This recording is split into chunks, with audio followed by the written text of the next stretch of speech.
All right, joining us now, we have Matt and Gary from Disaster Blaster up in Scranton. Great to see you guys. Thanks for having us.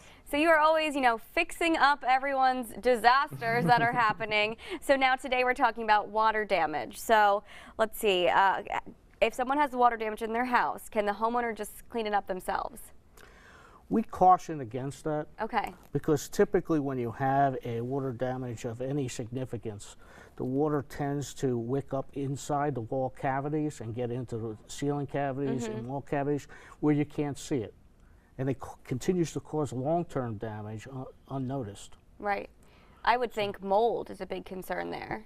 Very big concern. And that's one of the things, you'll get the mold, you'll have the moisture trapped inside the wall, and the mold will start to grow inside the wall cavity. You won't even know it until it starts to grow outside the wall. So our technicians have meters and things like that. They can read behind the wall cavities to tell whether or not there is any moisture there and whether or not something needs to be done.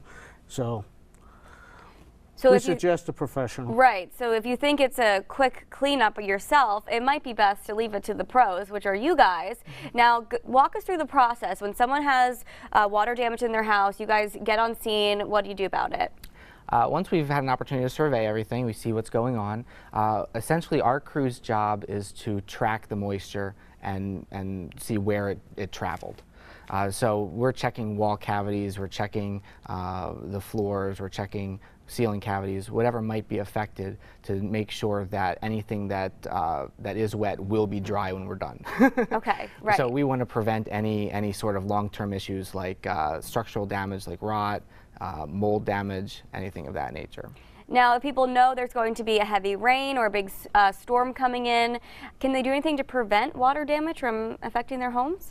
We always recommend you really should take a walk around your house periodically and take a good look at the roof and things, because a lot of that, especially like roof leaks and things, you can kind of see that your shingles are starting to look a little bit rough, and you can address that before it becomes a bigger issue.